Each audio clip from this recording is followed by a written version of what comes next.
this guy says, I have a hard time remaining a mystery when I talk to a girl that knocks my socks off.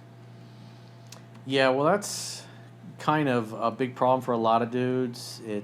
They get around a really hot girl and nothing makes them come unglued quicker. They become insecure. They talk too much. They say too much because they're so worried about what to say to her that if they just relaxed and asked some questions, and what kind of questions would she enjoy answering, and what do you want to know? If you're what's the word? If you're enthralled, if you're enchanted by a woman, would you be fascinated by her? What would you want to know? And ask her questions, especially stuff that's going to elicit good emotions, good feelings. What do you love to do for fun? That kind of stuff. Because you make her smile, you make her feel good, then she associates being with you with feeling good. And then you can listen, and the more you listen and the less you talk, the more mysterious you are. And then sometimes girls will come around and say, oh my God, I've been talking so much, I feel so guilty. Tell me about you. And then you can tell her a thing or two, and then you turn right back around and then start asking her questions, trying to get to know her. And it delays her getting to know you and can frustrate her a little bit, but in a fun and playful way that causes her to work harder to try to figure you out. Because most guys, I would imagine you ladies have had this experience, are often trying to tell you all about their accomplishments, how much they make, or what they drive, or who they know, or where they live, or their watch, or like trying to prove themselves.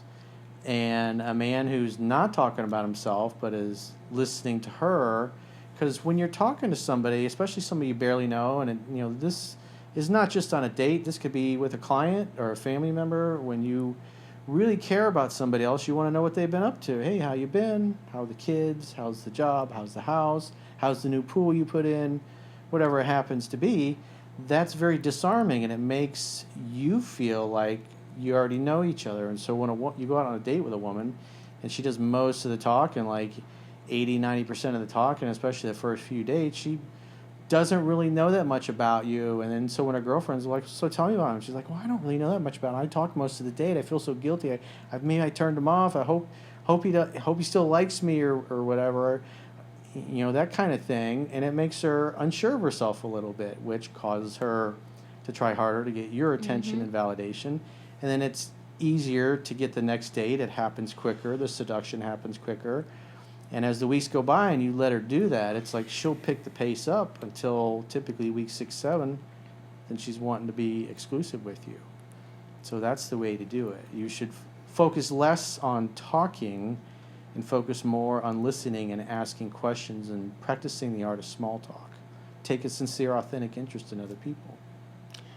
For me personally, I'm definitely guilty of doing that. When I really like someone, I get excited, and then I occasionally overtalk. Well, you're always talking.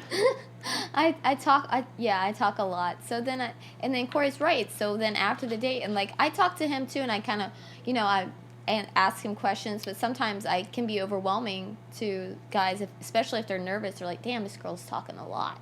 So they say like couple words here and there, but then most of the time I'm talking, and then after the date or whatever, I feel like, oh shoot, I'm like, I didn't even like, I didn't feel know like anything about him. Right, and I got so excited, and just kept talking. So you go out with him again. It can I kind of actually like when the women talk all the time. It makes it way easier, and it's more interesting because you just ask them good. Oh, it's actually really nice when the woman does most of the talking, because it just makes the date so much easier. You just ask her good questions, and as a guy. And then, it makes it more mysterious at the end. Yeah, but there's a difference between talking and rambling. Yes. Yeah. So, the other interesting thing is women typically say about 8,000 words a day, and men tend to say about 2,000 words. So, they're just naturally, most women are naturally going to talk about anything and everything. And the more you keep them talking, the less they know about you. And just like Jade was saying, it's like, then they got to go out with you again because they still don't know anything about you. And women typically have the attitude of, hey, is this guy good for me? Is he a good match? Do I like him? And they have that kind of a open-minded attitude. And if they don't really get to know much about you, you're very mysterious, to her, and then she tries harder to figure you out and to get to know you, which is a good thing. I mean, she's going to call you more and she's going to text you more in the days after that because it does a good job of building anticipation. Yeah, but at the same time, I feel like as a woman, when you are allowed to talk, me personally, I feel that there's constant stimulation when it comes to me talking about myself. Do I want to hear what the guy has to say? Yeah, absolutely. But as a woman, I like talking about myself. I feel like the conversation can like just be very consistent as per se like one word answers. Yeah, if somebody's intently listening, then you're going to feel like they care about you, and that's what feelings you're trying to elicit in the woman. You're not just some dude trying to get into her pants, because obviously she knows that's why you're there in a date in the first place, but you're sincerely, authentically interested in who she is as a human being, and you want to hear what she's got to say. And they'll appreciate it a lot more, and it'll build comfort, it'll build rapport. Then she'll start playing with her hair, then she'll start getting close and bumping into you and dropping hints, and it's just easy to make the move and seduce her.